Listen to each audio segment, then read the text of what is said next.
Hello everyone, welcome back to my channel. My name is Paola and today is another day of the 12 Days of Christmas series that I am doing, and I am dreading this video a little bit because I get to look back at my goals that I most definitely did not accomplish in 2022, but I have two main goals for this video. One of them is to give myself grace, and the second one is to really take this as a lesson as to how I should completely shift my approach in the way that I view my channel and my reading habits and all of that good chronically online behavior that has slowly but surely assured my descent into madness. So I have 8 categories to go through, and the first one is, of course, reading.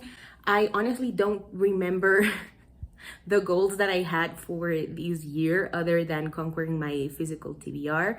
I know I set a lot of books that I wanted to read, but I don't think I read any of them, ? Those are just videos that I really do not want to revisit because those really do end up making me feel not too great about myself. In 2022, I read a total of 57 books and only 14 of them were in their physical form. And they are Ven Te Cuento Un Cuento, The Isle of the Lost by Melissa de la Cruz, Sane the Autobiography, The Lightning Thief, The Sea of Monsters, The Titan's Curse, The Battle of the Labyrinth, and The Last Olympian by Rick Riordan, We Are Owed by Ariana Brown, The Prince and the Dressmaker by Jen Wang, Displacement by Kiku Hughes, The Black Flamingo by Dean Ada, Historia sobre un corazón roto y tal vez un par de colmillos by M.B. Broson, and Ophelia After All by Raquel Marie. So again, not many physical books, not even half of the books that I ended up reading, but that's okay. It's fine.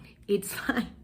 I still read, and I read really amazing books even if they were not on my physical TBR, but I really do need to change those habits for 2023. That is the one thing I'm gonna be dead set on, just because it's very overwhelming to see all the physical books that I own and not having read many of them. The second category is for Noveltindi. If you don't know, in 2022 I launched my little indie book publicity company for indie authors of color, and I named it Noveltindi, and it is on Instagram and on Twitter at Noveltindie, Noveltindie. There we go.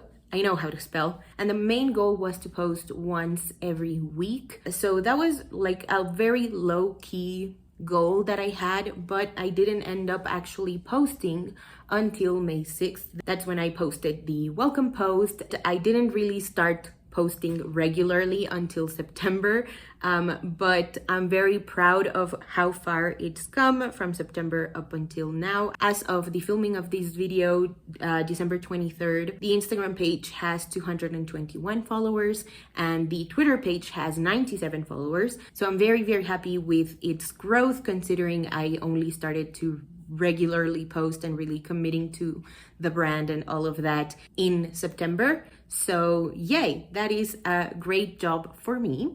Third category is Patreon. I had in parentheses that I wanted to post Mondays and Wednesdays, and I of course wanted to do promo on Twitter, promo on Instagram, and do like the exclusive reading vlogs that I never ended up doing, and my monthly / bi-weekly newsletter. So for the entirety of spring, so March, April, and May, I did end up posting both Mondays and Wednesdays, mostly because I had a shit ton of author interviews that I needed to edit and post.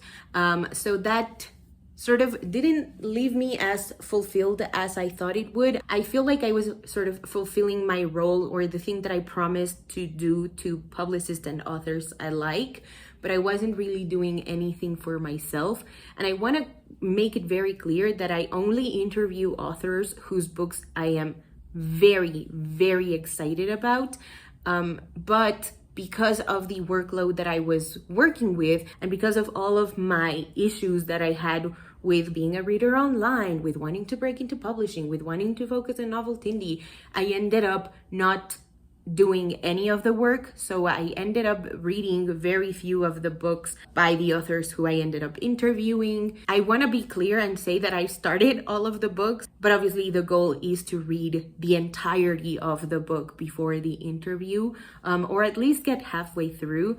And I wasn't able to do that for many of them. So that left me feeling not great personally, but it looked amazing on paper. So I guess I get half a point there. As for the newsletter, I did end up posting kind of bi-weekly, sometimes monthly, just because of the workload that I had, and they were a lot of fun to write. So I'm very happy with myself for that. As for the Twitter and the Instagram promotion, I actually didn't do enough for it. I remember doing it on Twitter for quite some time, but then on Instagram I didn't do them at all. I only did like the March and April dumps where I posted like a highlight of the interview and like a cutesy, quote unquote cutesy picture that I created on Canva for the rest of the videos. And I really do want to change that. Through Novelty, I have found my footing in terms of graphic design. So I really do want to prioritize Instagram on 2023. But again, I'm not gonna put too much pressure on myself because that never ends up working out for me. And I don't want to feel like I'm failing again. Oh, and I also didn't end up doing exclusive content just because, once again, I was dealing with a lot of emotions and I had a lot of author interviews that I had to get through.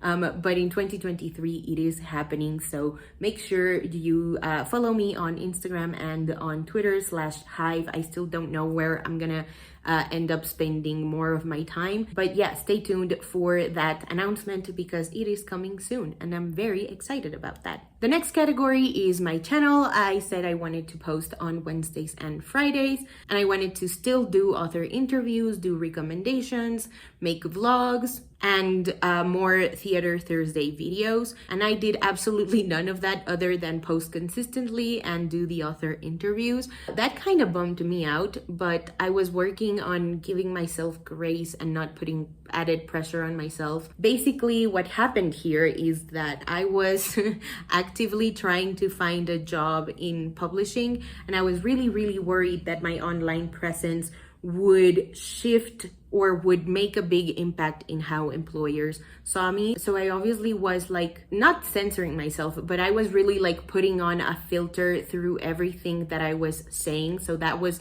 why I stuck to author interviews, because those were books I was excited about. Those were books I was enjoying when I was first opening them up. But I was very worried that if I didn't end up loving a book and I was filming my process of reading that book, I would end up looking foolish and people would not want to work with me anymore, both authors and like other publishing professionals. And that really hindered my creativity and my ability to just sit and talk about the books that I wanted to read, which was awful. I don't want to do that anymore. The next category is my blog. That one says that I wanted to post on Saturdays and Sundays, do the transcription of author interviews, or have some of them be exclusively on the blog. I wanted to do the self-care-a-thon again, and I wanted to do blog challenges, as well as promoting on Instagram. And I did, guess what? 0 of that sort. I don't even know what happened with the vlog. I only used it to launch posts regarding tours, of which I did, I believe, 2 on my personal blog, Just Your Local Bisexual Disaster, and I did Love Times Infinity. And that was such a shame because I started it because I missed writing, and then I just stopped because of my own like weird way of approaching social media and being a reader online. I want to go back to the way I approached social media and my blog in 2020, and that was just like having fun, reading books, writing about them, and promoting them because that made me happy. I did not have fun trying to look for validation from publishing professionals.